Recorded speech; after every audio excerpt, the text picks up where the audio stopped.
बड़े बड़े काम हो, ताकि तुम मेरे चेले ठहरो। परमेश्वर ने कहा मेरे पिता की महिमा इससे होती है कि तुम बहुत सा फल लाओ और तब तुम मेरे चेले ठहरोगे। ये बात पक्की है। आप चाहे चर्च के आखिर में बैठें, चाहे फ्रंट में बैठें, आप चाहे गरीब परिवार से हैं, आप चाहे छोटे हैं बड़े हैं, कोई मायने नहीं रखता परमेश्वर के सामने। जब आप परमेश्वर में आते हैं, आप सबको एक जैसा विश्वास का कटोरा दिया जाता है, एक जैसी गवाहियां आपको सुनने को मिलती हैं।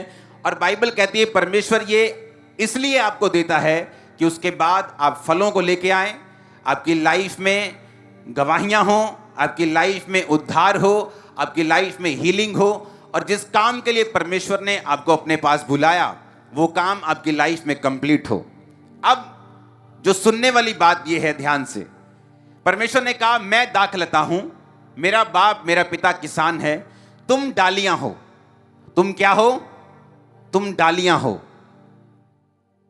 उसने कहा मेरा पिता तुम्हें छांटता है। हालेलुया। क्या करता है वो? तुम्हें।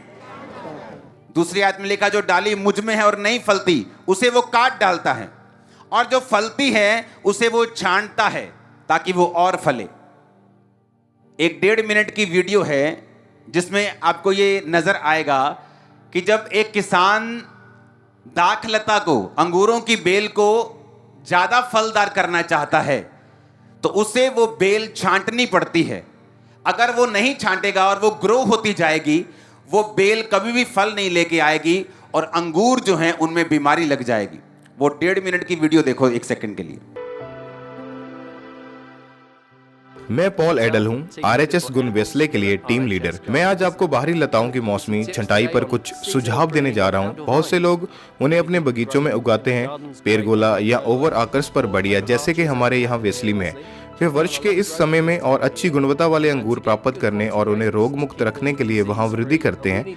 हमें यह सुनिश्चित करने की आवश्यकता है कि हम कुछ युक्तियों के साथ छंटाई करते हुए थोड़े मौसमी के शीर्ष पर हैं। हम ये देखने जा रहे हैं कि आपको क्या करने की आवश्यकता है आपको वो अच्छा फल वर्ष के अंत में दें। तो यह मध्य जून है, अंगूरों में पहले से ही कुछ वृद्धि हुई है और हमने कुछ शुरुआती छंटाई की है जहां हमें अंगूरों की ताकत को नियंत्रित करना है। अगर हम हर जगह पत्तियों के साथ कुछ नहीं करते तो हर जगह काफी पेचीदा गंदगी के साथ छूट होता है, जिससे फफूंदी लगने की संभावना बढ़ जाती है और फिर बाद में बड़े गुच्छों पर बोटेटिस और बहुत सारे अंगूरों का उत्पादन होगा जो कि काफी छोटा होगा और शायद अधिक फैला हुआ बेल होगा।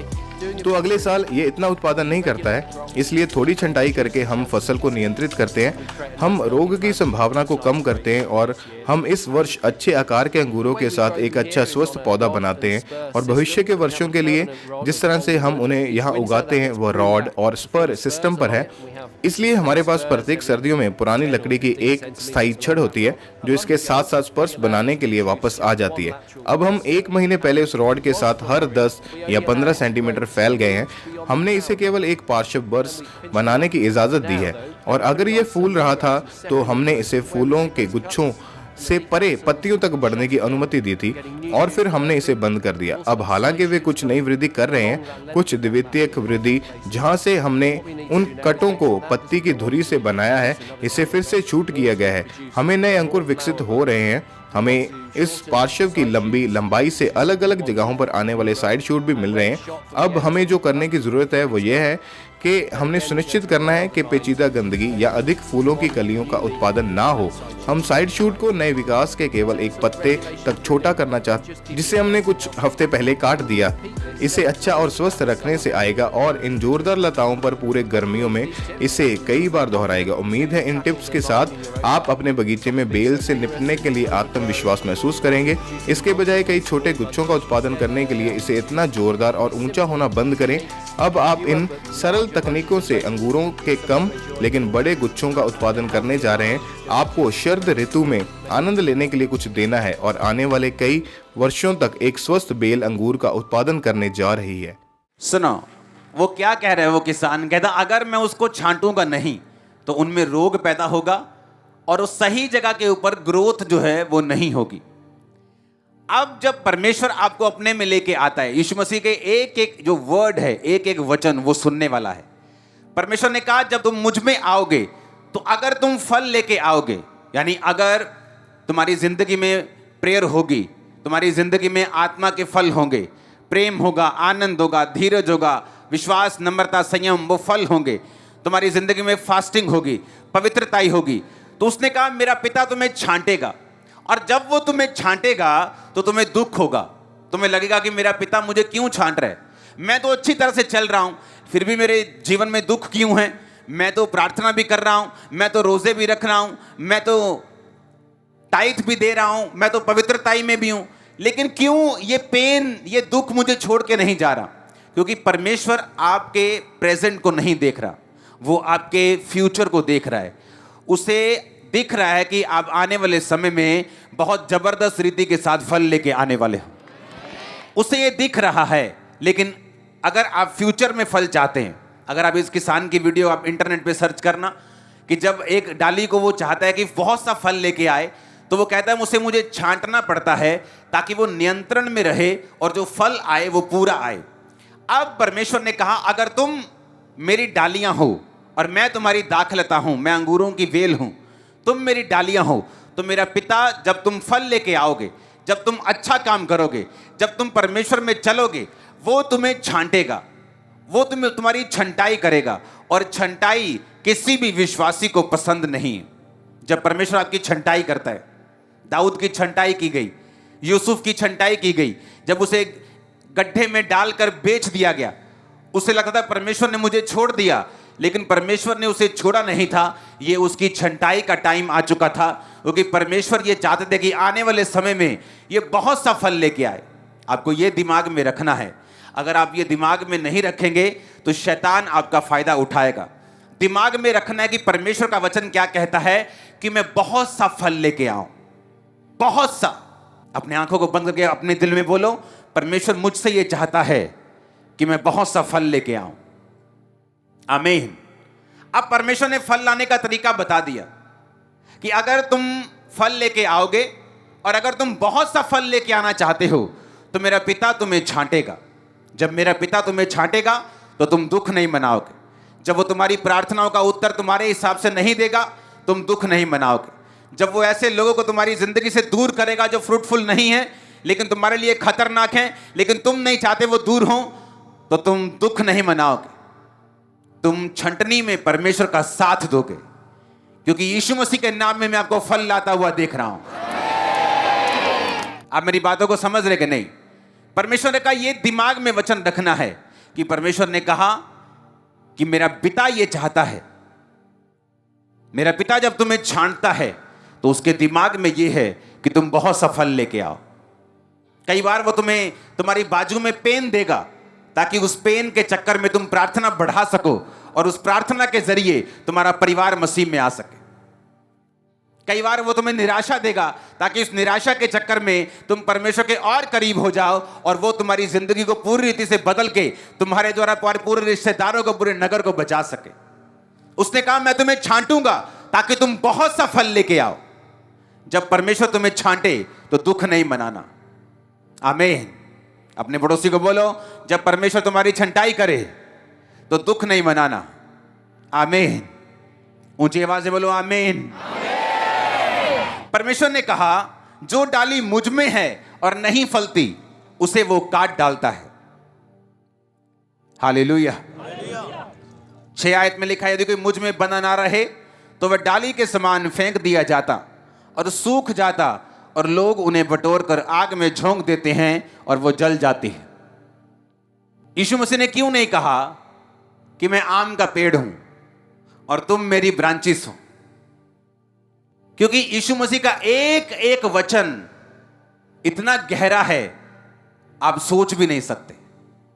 आपको सोचने के लिए पवित्र आत्मा की मदद चाहिए। उसने क्यों नहीं कहा कि मैं किक्कर हूं, तुम मेरी टालियां हो, मैं अमरूद हूं, मैं आम हूं, मैं लीची हूं और तुम मेरी टाहनियां हो, तुम मुझ में बने रहोगे तो बहुत सारी लीची लेके आओगे, बहुत सारा फ्रूट लेके आओगे। उसने अंगूरों की बेल की बात ही क्यों की? अंगूरों की बेल की अगर आप फोटोज को देखें तो जितने भी अंगूर लगा हुआ है, देखो बेलों के ऊपर, उन टहनियों के ऊपर जो मेरे पास भी यहां पे मौजूद हैं, ये अंगूरों की टहनियां हैं। ये क्या है? अंगूरों की बेल है। ये देखो कुछ कुछ पे अंगूर भी लगे, ये अभी छोटे हैं अंगूर, दिखाओ। हाँ, यीशु मसीह ने कहा मैं अंगूर का पेड़ हूं, उसकी मेन शाख हूं, तुम मेरी क्या हो? ब्रांचेस हो। क्यों यीशु मसीह ने नहीं कहा मैं आम का पेड़ हूं और तुम मेरी टहनियां हो? इसका रीजन है, अंगूर का जो पेड़ है उसकी जो टहनियां हैं, ये देखो फल लेके आए हैं, और देखो ये टहनी पकी हुई है, बिल्कुल दिखाओ जूम करके, बिल्कुल पकी हुई डाली है। यीशु मसीह ने कहा कि तुम ब्रांचेस हो, मैं अंगूरों की बेल हूं, अगर तुम मुझ में बने ना रहो तो काट दिए जाओगे, सूख जाओगे और जला दिए जाओगे। अगर आम का पेड़ सूख जाए, उसकी बड़ी बड़ी ब्रांचेस होती हैं, लोग उन्हें काट के प्याले बना लेते हैं, क्रॉस बना लेंगे, चलो चर्च लेके चलेंगे। आम का पेड़ सूख जाए, चलो इसका फर्नीचर बना लेते हैं, चलो इसका कोई काम कर लेते हैं। लेकिन परमेश्वर ने कहा अगर डाली अंगूरों की सूख जाए तो वो किसी भी काम की नहीं बल्कि जला दी जाएगी। सुनो मेरी बात ध्यान से, इस वचन को कंप्लीट कैसे करना है? इस वचन को कंप्लीट करता है मत्ती 5:13। जीसस ने कहा तुम पृथ्वी के नमक हो, अगर नमक का स्वाद बिगड़ जाए तो फिर वो किस वस्तु से नमकीन किया जाएगा? फिर वो किसी काम का नहीं कि बाहर फेंका जाए और मनुष्यों के पैरों के नीचे रौंदा जाए। परमेश्वर ने कहा तुम पृथ्वी का क्या हो? नमक हो। उसने ये नहीं कहा तुम एक शानदार कुर्ता हो, तुम एक शानदार कमीज हो, तुम एक शानदार कपड़ा हो, क्योंकि अगर एक शानदार कपड़ा तन पे नहीं रहता तो मम्मी काट कर उसकी छोटी बहन की फ्रॉक बना देती जब वो फट जाए। जो लोगों के पास ज्यादा पैसा नहीं होता उनको मालूम है कैसे बनाती हैं, पर्दे की फ्रॉक बना देते, पर्दा फट गया उसकी फ्रॉक, अच्छा फ्रॉक भी फट गई उसका पोचा, पोचा भी चला गया उसके बाद भी वो काम आता रहता कपड़ा। लेकिन परमेश्वर ने कहा तुम कपड़ा नहीं हो, तुम नमक हो। कहता अगर नमक खराब हो गया तो फिर धत तेरे की, वो किसी काम का नहीं, मनुष्यों के पैरों के नीचे रौंदा जाएगा। उसने कहा अगर वो व्यभिचार, वो गलती, अविश्वासी करे तो हो सकता है उसकी जिंदगी किसी ना किसी काम आ जाए, लेकिन अगर एक विश्वासी बिगड़ जाएगा तो वो किसी काम का नहीं, वो पैरों के नीचे रौंदा जाएगा, अविश्वासी से बुरी हालत हो जाएगी और वो किसी काम का नहीं होगा। मसीह में आने के बाद सिनेरियो चेंज हो गया।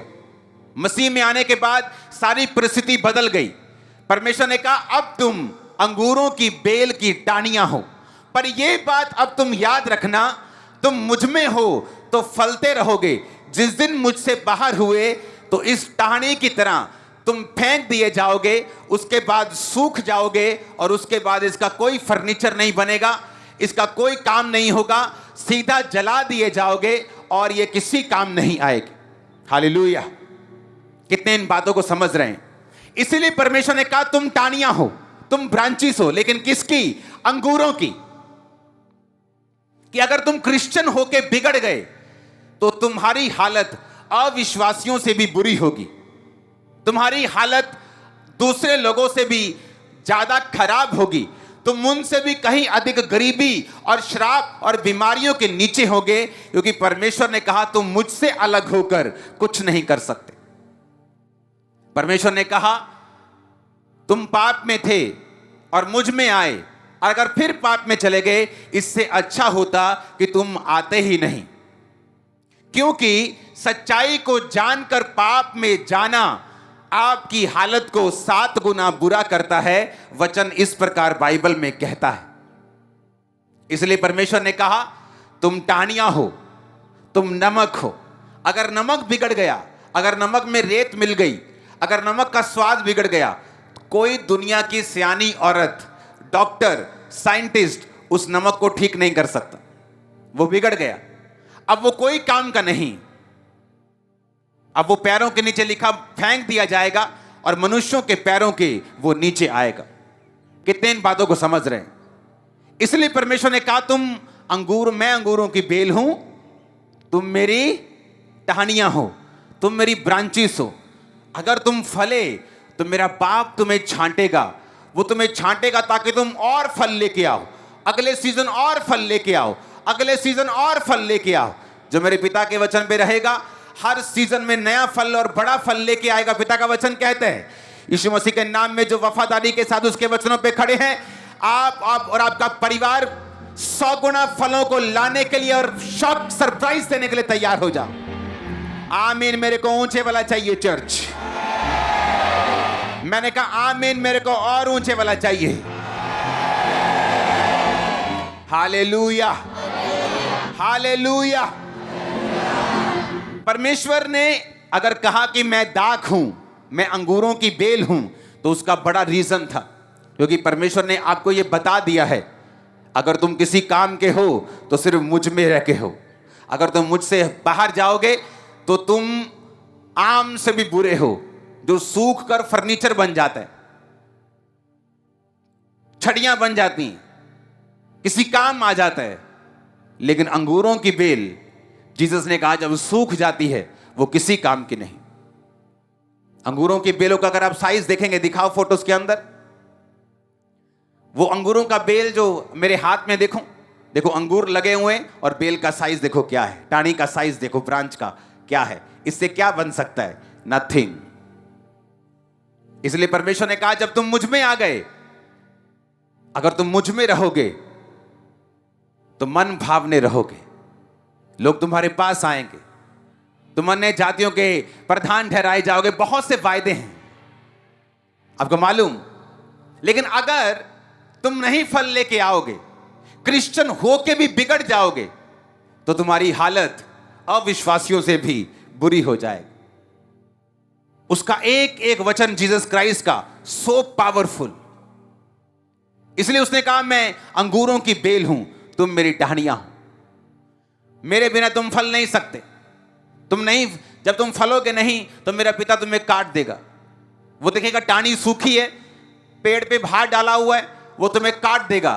तुम काट कर जमीन पे आ जाओगे, सूख जाओगे, उठा लिए जाओगे लोगों के द्वारा, फिर चूल्हे में जला दिए जाओगे।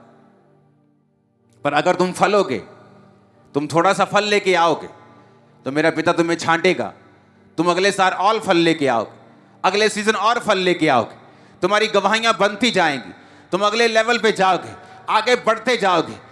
तुम्हारा दुख तुम भूल जाओगे, जिस तरह पानी बहता हुआ हो तुम भूल जाते हो। ये परमेश्वर का वचन है आप लोगों के लिए। और खुदावंद के एंजल्स, उसके दूत आपको टच करके इस वचन के जरिए एक गहरा प्यार और एक गहरा डर भी आपके दिलों में डाल रहे हैं। आप सेम नहीं होंगे आज के बाद, इन जीसस ने। Hallelujah, hallelujah. एक एक वर्ड खुदावंद का वो पावरफुल है।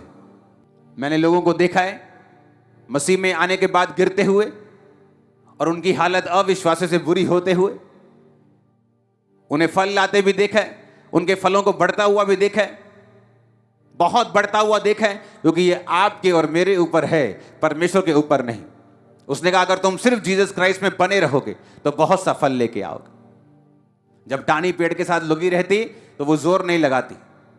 आपने किसी टाहनी का जोर लगता हुआ नहीं देखेगा, ये पेड़ पे जोर लगा रही है फल लाने के लिए। वो सिर्फ जीसस क्राइस्ट में अगर बनी है, वो पेड़ में अगर बनी हुई है, जस्ट बने रहना है, चर्च आना, वचन को सुनना, प्रार्थना को करना, जो वचन मालूम होते हैं उनको कंप्लीट करना, उनको पूरा करना, जस्ट यही काम आपने करना है। परमेश्वर ने कहा अगर तू विश्वास करेगी तो मेरी महिमा को देखेगी। उसने कहा प्रभु इतनी छोटी सी बात कि अगर मैं सिर्फ विश्वास करूंगी तो मेरा मरा हुआ भाई भी जिंदा हो सकता है। उसी तरह परमेश्वर ने कहा अगर तू सिर्फ मुझ में बना रहेगा तो तू बहुत सा फल लेके आएगा। और ये परमेश्वर की इच्छा है। उसकी इच्छा ये नहीं कि हम सूख जाएं, उसकी इच्छा ये नहीं कि हम जला दिए जाएं, उसकी इच्छा यही है कि हम फल लेके आएं। ऊंची आवाजें बोलो आमीन, ऊंची ऊंची आवाजें बोलो आमीन। एक एक वर्ड अगर आप जीसस क्राइस्ट के मुंह से जो निकला है, अगर आप उसकी गहराई को समझें, मत्ती 5 उसकी 27 और 28, तुम सुन चुके हो कहा गया था व्यभिचार ना करना, परंतु मैं तुमसे कहता हूं यदि कोई स्त्री पर कुदृष्टि डाले तो मन में उससे व्यभिचार कर चुका।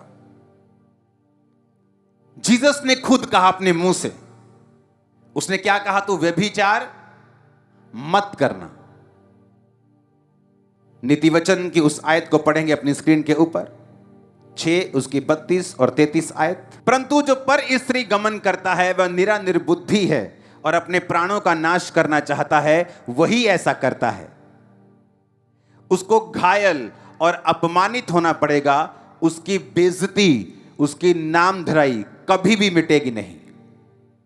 जीसस ने कहा तू व्यभिचार नहीं करना। जब आप मसीह में आ गए तो परमेश्वर यह चाहता है आप एक सर्टन लेवल की पवित्रताई को मेंटेन करके रखें। और क्यों जीसस ने कहा मालूम, तुम व्यभिचार ना करना? जीसस के मुंह से निकली हर एक command out of anger, out of frustration या आउट ऑफ दंडित करने के लिए नहीं, आउट ऑफ लव है। वो आपको बचाना चाहता है।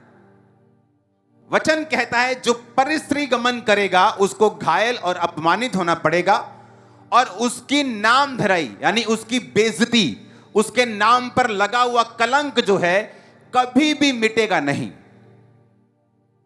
आप जब अन्य जातियों को, यूथ को, लड़कियों को, लड़कों को जब व्यभिचार करता हुआ देखते हैं और आप देखते हैं कि ये उनके लाइफ में नॉर्मल है और आप उन्हीं की तरह उनको फॉलो करना चाहते हैं, वेट, आप आम का पेड़ नहीं, आप अंगूर की बेल हैं और उसकी टहनियां हैं। अगर आप सूखे तो हालत जान लेना। परमेश्वर क्या कहना चाहते हैं? परमेश्वर ने कहा तुम व्यभिचार मत करना, क्योंकि एक व्यक्ति जब मसीह में आ गया, अगर उसकी शादी है, हो चुकी है, अपने पार्टनर के अलावा अगर वो किसी और के साथ गलत काम करता है या वो कुंवारा है और किसी वेश्या के साथ, किसी व्यक्ति के साथ वो गलत काम करता है, तो बाइबल ऐसा कहती है कि वो एक कि मनुष्य जब उसकी शादी होगी वो अपनी पत्नी के साथ एक तन होगा और उससे मिला रहेगा। परमेश्वर ने कहा जो वेश्या के साथ संगति करता है वो एक तन हो जाता है। यानी उस वेश्या की लाइफ में जितने श्राप हैं, जितने कर्स हैं, जितने उसकी फैमिली के बैकग्राउंड के कर्स हैं, बीमारियों के, कैंसर के, एड्स के, जितने शुगर के, गठिए, जितने कर्स हैं वो तुमने शेयर कर लिए। अब लोग पूछते हैं जब मैं मसीह में आ गया और मुझसे व्यभिचार हो गया, क्या प्रभु मुझे माफ नहीं करेगा? प्रभु आपको माफ कर देगा, पर एक कंडीशन है। आप रास्ते में मान लो जा रहे, एक बंदा जा रहा है रास्ते में, उसका एक्सीडेंट हो गया और उसकी एक बाजू टूट गई और डॉक्टरों ने उसे काट दिया क्योंकि वो रफ ड्राइविंग करता था, शराब पी के रोड पे निकल जाता था, मस्तियां करता था रोड पे और उसका एक्सीडेंट हुआ, एक बाजू काट दी गई। उसने फिर फैसला किया आज से मैं शराब नहीं पीऊंगा और जब रोड पे जाऊंगा अच्छी रीति के साथ चलूंगा और कभी भी मस्ती नहीं करूंगा और कभी भी शरारत नहीं करूंगा। तो मैं आपसे ये पूछना चाहता हूं, जब उसने तौबा कर ली कि दोबारा वो गलती कभी नहीं करेगा, क्या उसकी बाजू वापिस आ जाएगी? मैंने कहा क्या उसकी बाजू वापिस आ जाएगी? नहीं आएगी ना। उसी तरह से जब एक आत्मा में आप गलती करते हैं, एक व्यभिचार करते हैं, प्रभु आपको माफ कर देगा अगर आपने माफी मांगी है, दोबारा ना करने का आपने निश्चय किया है। पर जो बाजू, जो आत्मिक आंख आपकी कट चुकी है, वो तमाम उम्र तक, आपकी लाइफ के मरते दम तक आपको उसे सहना होगा, चाहे आपने माफी मांग ली है तो भी। जितनी औरतों के साथ आप सोते जाएंगे उतना अधिक घायल और अपमानित आप होते जाएंगे। दाऊद जब उसने व्यभिचार किया बेतशबा के साथ और उसके पति को मरवा दिया और नातान आया और उसने कहा कि तूने ये गलत किया, तूने जो तलवार चलाई तेरे घर पे भी तलवार चलेगी, तूने जो व्यभिचार किया तेरे घराने में भी अब ऐसा ही होगा। और दाऊद का बेटा उसके खिलाफ हुआ, तलवार चली, वो मारा गया। दाऊद के बेटे ने दाऊद की ही औरतों के साथ कुकर्म किया, व्यभिचार बोया, दाऊद ने व्यभिचार काटा। और दाऊद ने ये व्यभिचार की फसल तब काटी जब परमेश्वर ने उसे माफ कर दिया था। तो भी दाऊद की जिंदगी से इस पाप का असर उसके मरते दम तक कभी नहीं गया।